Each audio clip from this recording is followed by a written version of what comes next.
Hello, hello! As a survivor of a number of controversial series finales, I sympathize with everyone who was disappointed of the Stranger Things finale. In the next 5 minutes, I will make the case that you probably didn't like it for different reasons than you think, and that it's ultimately okay that you didn't. The first reason why you may not have liked the series finale is the finale sucked. As many have observed, the finale was full of plot holes, pacing issues, dangling plot lines, etc, etc. I mean, why did Vecna pick 12 kids? What happened to him liking things cold? Where are all the demo animals?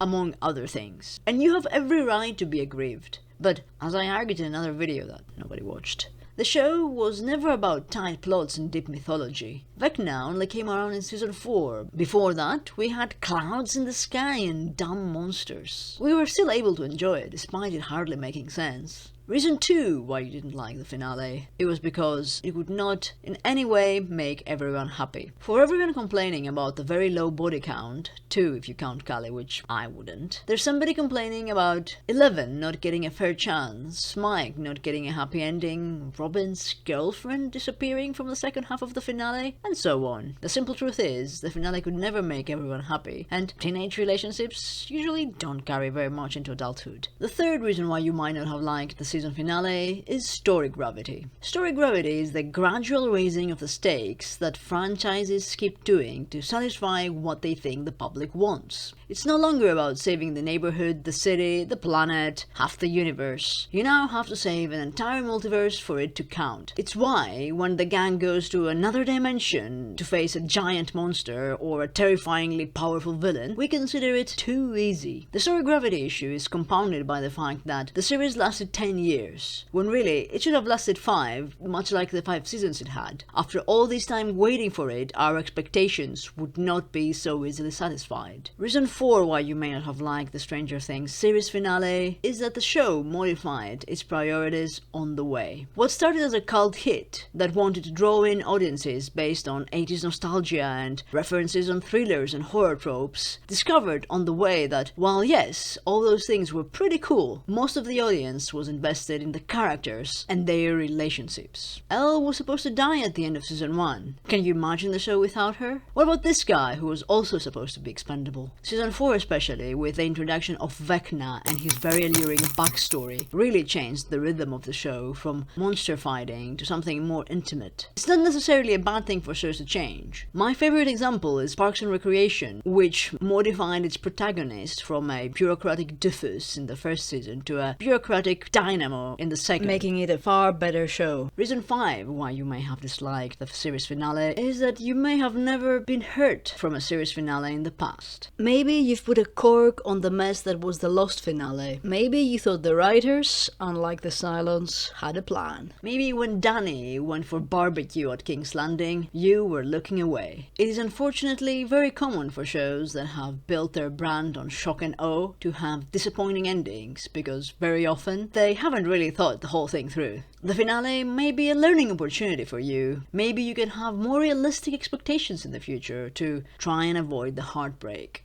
Reason 6 why you may not have enjoyed Stranger Things series finale is that you are not the same viewer that you were when the show started. I suspect that this might be the biggest contributor to people not liking the finale. There have been 10 long years since the premiere. You have watched more TV. You have reams of high quality TV at the end of your fingertips compared to that ancient era back in 2016. Stranger Things was one of the shows that improbably kick-started that cornucopia of television. And you remember those first seasons as awesome. And they were. They were very entertaining. But just like you fondly remember kids' TV shows as being awesome only to be disappointed when you rewatch as an adult, Stranger Things was never built with cold scrutiny. It was popcorn from the start. But maybe you were too excited and fresh to realize it. You are a better viewer now, and I guarantee that there will be more shows to get excited about in the future, and maybe more shows that will break your heart. And that's it from me on the subject. I, for one, am happy to have watched it and will forever treasure my beloved Stranger Things mug. If you enjoyed this, please consider liking or subscribing. As always, thanks for watching.